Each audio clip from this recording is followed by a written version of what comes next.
सभी साथियों को नमस्कार। मैं Shakti Singh, agriculture development officer, आपका अपने चैनल फार्मिंग विद शक्ति पे स्वागत करता हूं।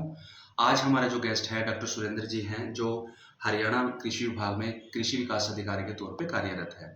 तो आइए साथियों, हम डॉक्टर साहब से कुछ बातचीत करते हैं। आज की जो समस्या चल रही है किसान भाइयों के सामने, स्पेशली जो धान के फुटाव को लेकर जो समस्याएं हैं किसान भाइयों को, उनके बारे में हम डॉक्टर सुरेंद्र जी से बातचीत करते हैं। डॉक्टर साहब, स्वागत है आपका हमारे चैनल पर। नमस्कार जी। तो डॉक्टर साहब, एक तो थोड़ा सा आप अपने बारे में किसान भाइयों को बता देंगे।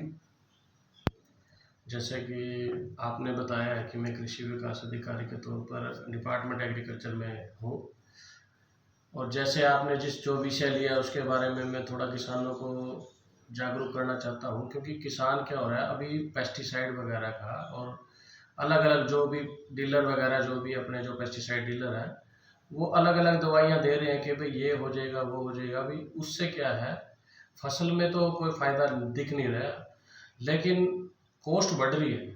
अगर कॉस्ट बढ़ेगी फार्मर की तो फिर लास्ट में क्या होएगा, वो फिर इनकम नहीं आएगी उसको उस तरीके से। तो अभी जो आज हम बात कर रहे हैं कि भाई फुटाव किससे संबंधित काफ़ी प्रॉब्लम आ रही है, हमारे पास भी काफ़ी किसान आ रहे हैं कि पाइपिंग बढ़ रही है धान की। जिस एरिया में धान लग रही है और जिस टाइम कद्दू करते हैं उस टाइम सही तरीके से या तो सुहागा नहीं मारते, या फिर खाली रोटावेटर से करके और साथ के साथ ही करके पडलिंग करके कद्दू करके और साथ के साथ ही लगा देते हैं। उससे क्या होता है, हमारी जो जीरी की जो पौध लगती है वो गहरी लग जाती है, जिससे क्या है जब उसका फुटाव का जब वो न्यूट्रिएंट लेती है उसका फुटाव का टाइम आता है तो वो वहाँ से फुटाव ना करके उससे ऊपर से 1.5 से 2 इंच तक भी ऊपर से वो फुटाव करना शुरू कर देती है और उसकी सेकेंडरी जड़ें निकलनी शुरू हो जाती हैं, जिससे क्या किसान को डबल जड़ की समस्या आती है। तो डबल जड़ से क्या होता है, किसान को ये डर रहता है कि भाई अब तो मैंने लगा दिया, इतना खर्चा भी हो गया, लेकिन उसको समस्या का पता नहीं है। तो वो क्या करता है, लोकल जो भी वहाँ पर बैठे हैं पेस्टिसाइड डीलर बैठे हैं कुछ भी है, उनके पास जाता है। सही तरीके से वो विभाग के अधिकारियों से साइंटिस्टों से उनसे तो मिलता नहीं, जो उसके नज़दीक है जो उसको जिससे वो सामान वगैरह दवाइयाँ वगैरह लेता है उसके पास चला जाता है। फिर क्या करते हैं, वो अपनी तरीके से जो उनकी समझ है या जो उनसे अपनी सामान बेचना है उसको, वो दुकानदार है वो अपने तरीके से सारी चीज़ें उसको दे देता है और उसका अच्छा मोटा पैसा लगवा देता है।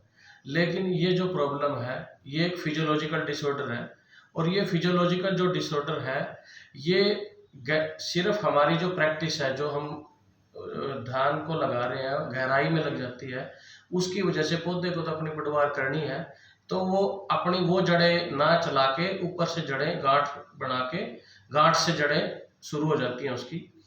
तो उससे क्या होता है, एक तो हमारी जो पैनिक जो निकलती है वो सिंगल पेडा निकलता है, पौधा एक ही निकलता है, जिससे क्या हमारा ईल्ड लॉस बहुत ज़्यादा है। अगर नीचे से फुटाव अच्छी तरीके से हो तो उसमें 10 12 15 टीलर भी बन जाते हैं, लेकिन अगर वो गांठ वाली समस्या आ जाती है तो फिर 1 या 2 ही टीलर बन पाते हैं। तो इसके लिए हमारा सुझाव ये है कि किसान जैसे ही 10 12 दिन हो जाए, अपनी पहली बात तो है कि अभी खेत को जब तैयार करे उस टाइम उसको सेटल होने दे, 4 5 घंटे सेटल होने दे। जब उसके अंदर पानी बिल्कुल नितर जाए, बिल्कुल साफ हो जाए, उसके बाद ही अपने लेबर से बोल के उसमें अपना ट्रांसप्लांटिंग रोपाई करवाएं। और एक साथ के साथ मत करें, ये सबसे पहली जो स्टेप है ये है। उसके बाद अगर गलती से या कैसे न कोई कारणवश लेबर की शॉर्टेज से प्रॉब्लम से अगर ये सिचुएशन आ जाती है तो आपको क्या करना है, आपने जैसे 15 से 20 दिन की हुई और ग्रोथ नहीं कर रही है तो आप एक बार खेत में जाएं और उन पौधों को पाड़ के देखें क्या उसमें वो समस्या है डबल जड़ की। अगर ऊपर भी जड़ है नीचे भी जड़ है तो आपने कुछ नहीं करना, आपने प्लेनोफिक्स बायर की आती है, नैप्थेलिक एसिटिक एसिड होता है उसमें, वो आपने 250 ml दवाई लेनी है। अगर 15 से 20 दिन की अगर फसल आपकी लगाई हुई, और उसके साथ आपने 3 किलोग्राम सल्फर, कोई सा भी सल्फर हो, जो भी आप सल्फर मार्केट में मिले वो ले लो। और अगर आपका यूरिया बचता है तो 20 25 किलोग्राम जो भी यूरिया है उसके साथ तीनों के साथ मिला के आप उसका रिजल्ट देखो। और ये उसके बाद क्या होएगा, जो नीचे वाली जो जड़ें हैं वो काली होके मर जाएगी, और जो ऊपर वाली जड़ें हैं वो फुटाव अपना अच्छे तरीके से काम, क्योंकि वो सेटल हो जाएगी, वो अपना फुटाव अपना तरीके से काम करेगी। तो मेरी तरफ से यही है। बाकी डॉक्टर शक्ति का बहुत बहुत धन्यवाद, इन्होंने किसानों से जुड़ने के लिए मेरे को, मतलब किसानों से जुड़ने के लिए कि भी इन्होंने अपना यूट्यूब चैनल चला रखा है। तो मेरा भी ये गुजारिश है कि ज़्यादा से ज़्यादा लोगों से शेयर करें, और इनके द्वारा जो बढ़िया बढ़िया वीडियो, वैसे तो सारी बढ़िया हैं, किसान हित में है, तो ज़्यादा से ज़्यादा शेयर करें, अपने साथियों को करें। अगर कोई भी किसी चीज़ की समस्या है तो आप उसमें कमेंट बॉक्स में लिखें, ताकि उनका और अच्छे तरीके से उसके ऊपर काम किया जा सके, और किसानों को कम लागत से उसकी बढ़िया खेती के लिए प्रेरित किया जा सके। धन्यवाद। तो बहुत बहुत धन्यवाद डॉक्टर सुरेंद्र जी, हमारे चैनल पर थोड़ा समय देने के लिए और किसान भाइयों की इस समस्या का निदान करने के लिए। तो आशा करते हैं किसान भाइयों को ये जानकारी अच्छी लगी होगी, और जैसा कि डॉक्टर साहब ने बताया कि वो अपने खेत में इस समस्या के लिए क्या समाधान कर सकते हैं, अगर हमारे किसान भाई उस अनुसार करेंगे तो किसान भाइयों का खर्चा बचेगा और उनकी फसल की ग्रोथ भी अच्छे से होगी।